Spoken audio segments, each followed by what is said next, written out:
সুন্দর আগামী পথে। দর্শক, সরজমিনে ঘুরে এসে ঢাকার বিভিন্ন এলাকার ন্যায় দারুস সালামের আনন্দনগর থেকে সুবিধাবঞ্চিত শিশু নিয়ে ধারাবাহিক প্রতিবেদনে আজ থাকছে প্রথম পর্ব। জহিরুল ইসলামের তোলা ছবিতে বিস্তারিত জানাচ্ছেন মেহেদী হাসান। আমার খুবই কষ্ট, ছেলে মেয়ে ঠিক মতন আমি কোনো ভাত মুখে দিতে পারি না। আমার এত কষ্ট, এই কষ্টের জন্য আমি আমার সন্তানের সবকিছু হারালে আশা আকাঙ্ক্ষার।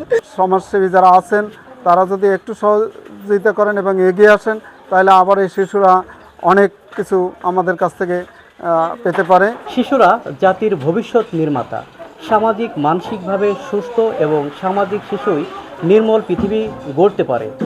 শিশুর সুন্দর শৈশব ও অনাবিল ভবিষ্যতের জন্য দরকার সঠিকভাবে বেড়ে ওঠা। আর এই সময় সঠিকভাবে বেড়ে ওঠা শিশুই আগামী দিনের পরিপূর্ণ মানুষ হিসেবে গড়ে উঠতে পারে। তাই এই শিশুকে নিয়ে সচেতন সমাজ সহ সরকার এগিয়ে আসলে হয়তো আগামী দিনের পরিপূর্ণ পৃথিবী গড়বে। আজকের শিশুরা আগামী দিনের ভবিষ্যৎ, এতে কোনো সন্দেহ না। আমরা একসময় শিশু ছিলাম, আজকে আমরা একটা জায়গায় আসছি, এটা কর্মসংস্থান তৈরি করার জন্য কাজ করছি। আপনি যদি বাংলাদেশের প্রেক্ষাপটে যদি চিন্তা করেন, রাজনীতিবিদ, শিল্পপতি, প্রশাসন সব জায়গায় যদি চিন্তা করেন, তাহলে ম্যাক্সিমাম ক্ষেত্রে আপনি যেটা দেখবেন সেটা হচ্ছে যারা সাধারণত নিম্ন পরিবারে ছিল তারাই কিন্তু আজকে সমাজকে, দেশকে এবং রাষ্ট্রকে নেতৃত্ব দিচ্ছে।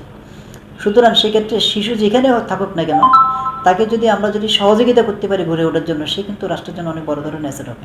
সুবিধাবঞ্চিত শিশুদের নিয়ে আসলে আমার যে মৌলিক ভাবনা সেটা হচ্ছে, আমার ইচ্ছা বিশেষ করে এদের জন্য যদি কোনো আপনার শিক্ষার ব্যবস্থা ক্ষেত্রে শিক্ষা প্রতিষ্ঠান তৈরি করা, তাদের বাসস্থানের জন্য ব্যবস্থা করা, তারা যদি সমাজের ৮-১০টা শিশুর মতো তারা যদি সেভাবে জীবনযাপন করতে পারে, হাসি খুশিভাবে তারা তাদের জীবনটা কাটাতে পারে, এই জন্য কিছু করতে পারলে আমি নিজেকে অনেক বেশি ধন্য মনে করি। দর্শক, প্রতিবেদনটি দেখলেন বিআরবি হসপিটাল লিমিটেড নিবেদিত সমাজের সুবিধাবঞ্চিত শিশুদের নিয়ে আজকের বিশেষ অনুষ্ঠান সুন্দর আগামীর পথে, powered by BRB cables limited.